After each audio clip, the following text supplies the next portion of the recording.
Fala meus amigos, estamos começando aqui mais um vídeo do canal e no vídeo de hoje a gente vai falar sobre este livro aqui do mestre Nelson Rodrigues, tá? Só os profetas enxergam o óbvio, frases inesquecíveis do Nelson Rodrigues, um livro da editora Nova Fronteira com a apresentação do André Cefrim, tem um texto aqui de apresentação dele, e um livro que foi publicado em 2020, né? Um livro recente. É uma compilação com várias frases do Nelson, retiradas de várias obras dele, em todos os segmentos literários nos quais ele atuou, né? Então, o Nelson Rodrigues, todo mundo sabe, foi escritor, foi dramaturgo, foi cronista esportivo, né? E também de costumes, e jornalista, enfim, né? Um cara com uma atuação multimídia, vamos dizer assim, né? No sentido dos gêneros literários, né? E aí esse livro aqui é uma compilação com várias frases bacanas dele, tem certamente aqui mais ou menos umas 250, talvez mais aí, frases dele, e enfim, eu vou pincelar algumas para vocês aqui hoje, fazer alguns comentários sobre as frases e também passar dicas literárias, enfim, dicas de livros aqui que podem dialogar, podem construir algum diálogo bacana com as ideias que ele trabalha nessas frases, beleza?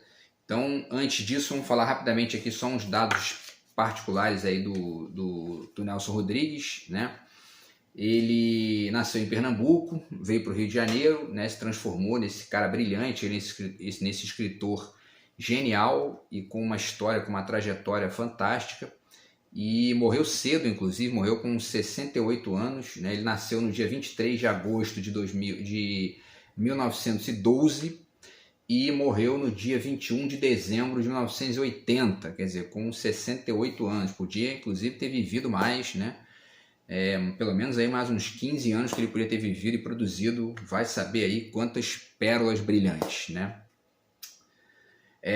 Então, como eu falei, ele foi escritor, dramaturgo, né, cronista esportivo, jornalista, etc. E tem obras fantásticas que são conhecidas de todo mundo, né, e são clássicos da literatura brasileira, né? Os Sete Gatinhos, Bonitinha Mas Ordinária, A Dama do Lotação, né? O Álbum de Família, que está aqui atrás também, né? E as centenas de crônicas esportivas que ele produziu e que são um grande retrato ali de uma parte do futebol brasileiro da década de 50, década de 60, 70, né? Tá tudo isso muito bem compilado aí na obra do Nelson, beleza, pessoal? Então, sem mais delongas, vamos às frases que eu separei aqui para vocês hoje para dar algumas, né, dar aqui uma palhinha desse livro que é sensacional, tem várias pérolas aqui. E vamos começar então logo na página 12, tá? Tem uma frase do Nelson sobre a amizade, né, que é um tema legal demais, né? Os amigos são parte importantíssima da nossa vida, né? E aí o Nelson Rodrigues diz o seguinte, ó: o amigo é a desesperada utopia que todos nós perseguimos até a última golfada de vida, né? Quer dizer, realmente essa relação com os amigos é uma coisa única, né? O amigo ele é diferente da família, né? Porque a família muitas vezes, enfim, são problemas ali que você tem dificuldade de contornar porque o convívio é diário, né? O amigo não, o amigo ele te dá um espaço, ele te dá né? Ele sabe o seu tempo, né? Ele respeita o seu espaço. Então quando você consegue construir uma relação de amizade também dentro da sua família, ótimo, maravilha, né? Mas o fato é que né, parece que a amizade é uma das mais nobres, né, das relações humanas, né? Então, enfim, isso serve para os casais também, né? Quando o casal é amigo também, né? Quando um é amigo do outro, a coisa flui de maneira mais ampla, né? Enfim, e aí essa frase do Nelson. Agora na página 24, tem uma frase que traz uma expressão clássica do Nelson Rodrigues, né? Ele diz: o brasileiro continua sendo aquele narciso às avessas que cospe na própria imagem, né? O narciso às avessas. E aí isso já remete às crônicas esportivas do Nelson, tá aqui, A Pátria em Chuteiras, né? na verdade, as crônicas de futebol, né? Melhor dizendo, porque o Nelson era um tricolor, mas era um cara que sabia ver a beleza dos outros clubes, sabia ver a beleza da seleção brasileira, sabia ver aquilo que não está no óbvio, né? E ele diz aqui, né? Só os profetas enxergam o óbvio. E o Nelson era mais do que um profeta, né? Porque ele enxergava o óbvio e também aquilo que não é tão óbvio, né? Enfim, ele enxergava esses escaninhos secretos e brilhantes aí do jogo e narrava pra gente de uma maneira sensacional nas crônicas dele, que são obras-primas. Assim. As crônicas do Nelson Rodrigues são obras-primas. Você lendo as crônicas, você se delicia com aquela conexão que ele faz com o teatro, com os personagens, criando, né, figuras, personagens para poder representar as ações do jogo. Quer dizer, é um cara genial realmente.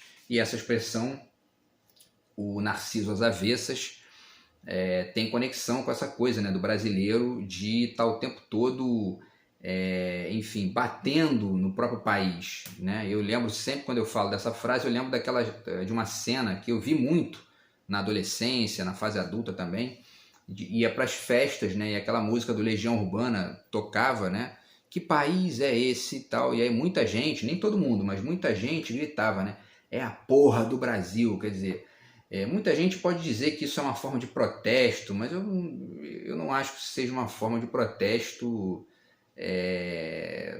válida, né? Porque o protesto válido é você tentar contribuir de alguma maneira para reconstruir o seu país, né? Enfim, e não ficar né, colocando o problema no país, né? Porque, enfim, são as pessoas que constroem, né, uma nação, um país, um lugar ali onde todo mundo mora e tenta conviver, né? Então essa frase do Nelson representa muito um tipo de comportamento que muita gente tem no Brasil e que não é legal, né? Que é bacana a gente ir tentando superar isso com o tempo, né? Vamos à próxima frase. Na página 27 ele fala das releituras, tá? E é um tema muito legal. Eu vou falar a frase primeiro, depois eu comento, tá? A frase é a seguinte, é um trecho, né, do Nelson. O mesmo livro é um na véspera e outro no dia seguinte. Pode haver um tédio na primeira leitura, nada, porém, mais denso, mais fascinante, mais novo, mais abissal do que a releitura. E isso é muito interessante, o Nelson falando disso, né? Porque isso, na época dele, estava começando a ser uma tendência na literatura, essa coisa das releituras, e hoje... Então virou assim praticamente uma regra, né? Os grandes escritores passam sempre por uma releitura, né? Por quê? Porque isso não só é uma conexão entre as obras, mas isso demonstra que aquele escritor, que aquela obra ali estão em diálogo com o que já foi produzido pela história da literatura. E outra, né, isso também coloca em xeque aí a questão da originalidade, né, que isso foi uma moda, né, tanto no romantismo quanto no início do modernismo ali, e depois, com o passar dos anos, no século XX, a arte foi se deslocando para outras maneiras de funcionar e tentando colocar em questão esse fato de que nada nasce do nada, né? Você tem sempre ali algum rastro, né, naquilo que você está produzindo, seja o rastro de que ordem for, mas o fato é que esse rastro existe, né? Então, quando você coloca em jogo, em questão, essa coisa da releitura, você está chamando atenção para esse rastro e está, está assumindo esse rastro, né? E aí eu dou aqui algumas dicas de livros contemporâneos e que trazem essa marca da releitura, tá? Então vamos lá, o Gonçalo Tavares, esse livro aqui, O Senhor Calvino, tá? Que é uma novelinha do Gonçalo Tavares, mas sensacional, e ele tem uma série de livros que se chama O Bairro, né? Que ele faz releituras de vários escritores e pensadores, né? Então Swedenborg, Lewis Carroll, Balzac, Rimbaud, enfim, Voltaire, tá? Tem muita gente bacana aqui, e esse aqui é o Senhor Calvino, que ele está falando do Ítalo Calvino, né? Então, enfim, é o primeiro exemplo. O segundo exemplo de releitura O Ano da Morte de Ricardo Reis, do José Saramago, mestre português José Saramago. Aqui ele está fazendo uma releitura, claro, né, do Fernando Pessoa e do Ricardo Reis, que é um dos heterônimos do Fernando Pessoa, né? O Saramago também é um mestre de fazer releituras aí, não só de escritores, mas também de temas, né, como é o caso de temas bíblicos, né, que ele fala muito disso nos romances dele. Tem o Caim, que é uma releitura dele sobre a história do Caim da Bíblia, né? Então, enfim, o Saramago é um exemplo também de escritor que navega nesse mar das releituras aí da literatura do século XX para o XXI, tá? Outro exemplo, mais dois aqui de releituras, o Dublinesca, do Henrique Villa-Matas. Esse romance aqui é um romance no qual ele fala sobre a morte da literatura, né, e da era de Gutenberg. E aí os personagens vão para a Irlanda, né, para simular um funeral da literatura a partir de uma conexão com um capítulo do Ulisses, do James Joyce, né, que é considerado por muitos o maior romance do século XX, o maior romance da história da literatura. Inclusive eu estou lendo o Ulisses agora, né, estou terminando o primeiro capítulo, dei uma parada nos últimos 2 meses aí, mas vou voltar e vou terminar com certeza. Então isso aqui também é uma releitura fantástica, um livro genial do Henrique Villa-Matas, grande escritor espanhol, tá? E por último, esse livro aqui, A Última Viagem de Borges, do Inácio de Loyola Brandão, escritor brasileiro, que também é uma releitura fantástica aqui do Borges e de alguns personagens do Borges, tá? Então esse romance do Inácio de Loyola, que inclusive vem em formato de teatro também, genial, historinha muito bacana, tá? E que merece aí citação, tá? Então vamos voltar para o Nelson Rodrigues. Vamos lá. Próxima frase aqui do Nelson, vamos ver o tempo aqui. A próxima frase do Nelson tem a ver com a questão do Brasil, né? 36 e 37. Está aqui 2 frases sobre o Brasil. Na 36 ele diz: o Brasil é um adiamento infinito. E essa coisa, né, da ideia de que o Brasil é o país do futuro, esse futuro que nunca chega, essa discussão ampla que eu já fiz aqui em outros vídeos do canal também, já desenvolvi alguns textos meus e quero escrever mais sobre isso também, porque é legal a gente ir contribuindo para pensar essa questão, né, e tentar meio que ir diminuindo essa distância, né, entre o que a gente está vivendo hoje e um certo ideal de civilidade, de justiça social e de convívio mais harmônico na sociedade de maneira mais ampla, e que a gente que pensa a arte, a filosofia, a literatura está sempre tentando contribuir, né? Então o Brasil é um adiamento infinito, essa é a provocação aí do Nelson, né? E na página seguinte tem uma outra frase aqui que é muito interessante, que ele diz: o Brasil não é uma pátria, não é uma nação, não é um povo, mas uma paisagem. Essa frase aqui dá para escrever um livro, né, de reflexões sobre essa frase, e ela me parece que tem, ao mesmo tempo, tem uma crítica, né, como se o Brasil fosse uma coisa meio, né, que a gente fica observando e não vive, né, mas também tem um lado interessante aí, porque a paisagem ela está sempre, né, ela é uma imagem complexa, né, ela não é uma coisa unitária. E eu lembro, né, deixo aqui para vocês a dica de um dos livros mais brilhantes que eu já li, que é esse livro aqui, Poética e Filosofia da Paisagem, do Michel Collot, filósofo francês. Livro sensacional, que ele vai ampliar aqui a leitura dele sobre a ideia de paisagem, né?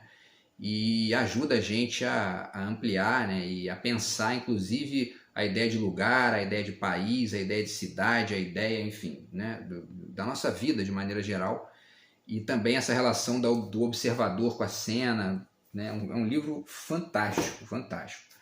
E essas são mais 2 frases, então, do Nelson Rodrigues, tá? Vamos para a frase seguinte aqui, que tem a ver com a ideia de crítica, né? Tá na 53. E aí, pessoal, eu já falo aqui o seguinte, né? O Nelson tem uma frase fantástica que diz que toda unanimidade é burra, né? Então, realmente eu concordo com essa frase, e para poder fazer jus a ela, eu trago uma frase aqui do Nelson que eu não concordo, né? Justamente para poder não ser unânime aqui, né? O vídeo sobre o livro do Nelson. E nessa frase ele diz o seguinte: ou o sujeito é crítico ou é inteligente, né? E ele está fazendo ali uma certa uma provocação, um deboche, ali, um certo ataque ao trabalho dos críticos, né? E isso é muito frequente, não é? O Nelson aqui, na verdade, ele está caindo num lugar comum, né? Que é essa ideia de que a maioria das pessoas se incomoda com a crítica, né? E eu acho que na vida pessoal realmente tem muitos limites aí para isso, né? A vida pessoal é muito mais difícil de dimensionar, né? Você chegar e criticar alguma coisa da vida pessoal daquela pessoa, da vida particular daquela pessoa, é muito mais complicado, né? E quando eu digo vida particular, eu estou me referindo às questões ali privadas, né? E não a opinião pessoal que você tem, por exemplo, sobre futebol, sobre política e tal, né? Agora, essas opiniões, enfim, que dizem respeito a temas públicos, mesmo que sejam pessoais, elas muitas vezes merecem crítica, sim, e a crítica ajuda a gente a ir reconstruindo a ideia, costurando novos pedaços do nosso argumento, né? Então a crítica é fundamental, a crítica é uma coisa muito bonita da vida, e mais, né? Quando a crítica é feita com, vamos dizer assim, com uma vocação mais ampla, ela chega a produzir obras brilhantes, né? Que estão parelhas com as melhores obras de arte e de filosofia, né? Deixo 2 exemplos aqui de autores brasileiros que são críticos e, enfim, são nomes que não deixam nada a desejar para o Nelson Rodrigues, para Clarice Lispector, para, enfim, né? Para os escritores brasileiros, tá? O Haroldo de Campos, tá aqui, Metalinguagem e Outras Metas, inclusive o Haroldo de Campos era também poeta, né? E aqui é um livro de textos críticos dele, fantástico, ele fala de, enfim, todo mundo, né? Fala do Leminski, da Clarice, do Drummond, enfim, né? É um passeio pela literatura brasileira aqui de uma forma gigantescamente rica, assim, sabe? E deixo essa dica para vocês aí. E o Lorenzo Mami, tá? Com esse livro aqui, O que Resta, Arte e Crítica de Arte, também um livro sensacional que fala sobre uma série de temas bacanas, Iberê Camargo, o tema da pichação aparece aqui também, e ele tem um texto aqui que eu acho genial, que fala sobre a ideia sobre a questão da moldura, né, na história da pintura. Fantástico, fantástico. Então, quer dizer, são livros críticos, né? Então, essa frase do Nelson, ou você é crítico ou você é inteligente, eu discordo totalmente, né? Para vocês verem como é que não é, nem o Nelson Rodrigues é unânime, não existe unanimidade, né? E ele tinha razão nessa, né? Enfim, pessoal, vamos para a próxima aqui, tá? E aí a gente chega na página 55, e ele tem uma frase aqui muito bacana, muito interessante, que diz o seguinte, ó: como bons idiotas da objetividade, vamos nos cingir aos fatos, isto é, às fotos, né? Quer dizer, é uma crítica interessante que ele faz. Aí você vê, né? O Nelson, ele era crítico. Até uma coisa que eu esqueci de falar em relação à frase anterior, o Nelson Rodrigues tem uma obra que é gigantescamente crítica, né? Então, enfim, ele próprio é a prova de que aquela frase dele está errada, né? Mas, enfim, essa frase dele aqui é interessante. Como bons idiotas da objetividade, vamos nos cingir aos fatos, isso é, às fotos. Quer dizer, como se a foto resumisse, né, fosse a cobertura total do evento, que é uma expressão que eu acho das mais ingênuas, assim, né, das mais absurdas. Né? É uma coisa meio megalomaníaca, dizer, a cobertura total. Vamos transmitir aqui cobertura total do evento. Isso simplesmente não existe. Mesmo que você coloque 500 milhões de câmeras, né, existe um fato que é inescapável. O observador interfere na cena observada no exato instante da observação. Isso é uma, né, descoberta e é uma consequência da teoria da relatividade do Einstein. Ou seja, né? 1 milhão de pessoas assistindo, 1 milhão de câmeras, né, mostrando, mas tem sempre coisas que alguém vai ver e que ninguém viu. E o Nelson Rodrigues é um exemplo disso, né? O Nelson via e demonstrava para a gente e construía narrativas ali sobre coisas que ninguém viu, só ele, né? E que realmente aconteceram, né? O sobrenatural de Almeida, enfim, né? Isso é uma das belezas da vida. Então essa cobertura total do evento é uma expressão típica dos idiotas da objetividade, que ele está dizendo aqui, né? Enfim, e aí passemos para a próxima frase, né? Que é da 56, tá? Vamos lá. 56. No subdesenvolvido, a imparcialidade não é uma posição crítica, mas uma sofisticação insuportável. É uma frase genial do Nelson também, que eu acho brilhante, porque é isso aí mesmo. Um país subdesenvolvido como o Brasil, que ainda não conseguiu resolver vários problemas de base que a gente tem aqui, saneamento básico, educação pública gratuita e de qualidade para todo mundo, saúde pública gratuita e de qualidade para todo mundo, né? Enfim, um aumento do poder de compra, produção tecnológica, a gente tem que ir, né? Tem muita coisa para resolver.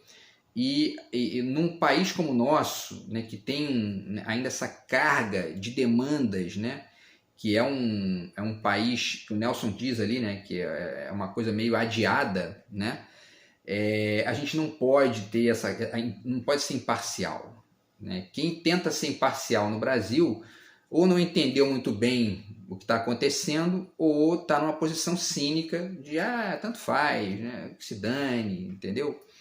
Porque o Brasil tem um monte de coisa para resolver, né?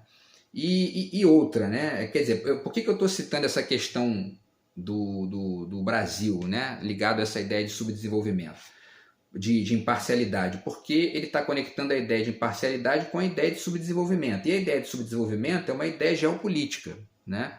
Então, a conexão é essa, porque a ideia de imparcialidade, por exemplo, conectada com o exercício do juiz, né? Você espera que ele seja próximo disso. Totalmente imparcial não dá para ser, porque se ele fosse totalmente imparcial, ele não condenava ninguém, né? Ele, não, tanto faz, isso aí, tanto faz. Aquilo ali, tanto faz também, entendeu? Né? Então, né, é impossível ser absolutamente imparcial.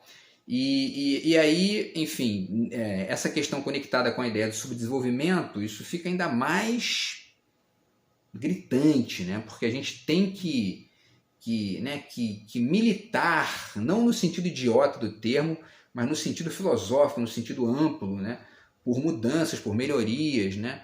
E por, enfim, por superar o nosso atraso, né?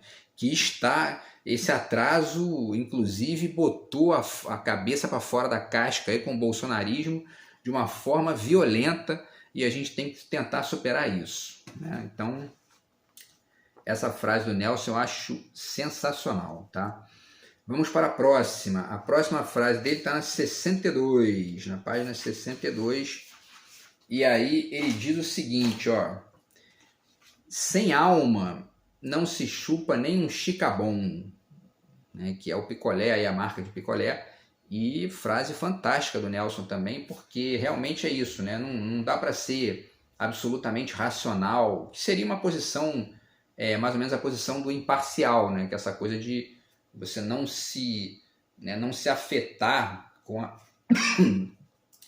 Desculpa que eu ainda estou um pouco mal aqui da minha gastroenterite, mas enfim, tentando melhorar. Então, quer dizer, é você achar que você não tem que se emocionar com as coisas, né? Então o Nelson diz, sem alma não se chupa nem um chicabom. E aí, só para fazer uma referência cruzada com isso aí, eu vou deixar 2 dicas aqui de leituras sobre o romantismo alemão, que foi uma época onde essa discussão, né, da alma, né, das emoções junto com a razão, isso aflorou, né, de maneira bem ampla, tá?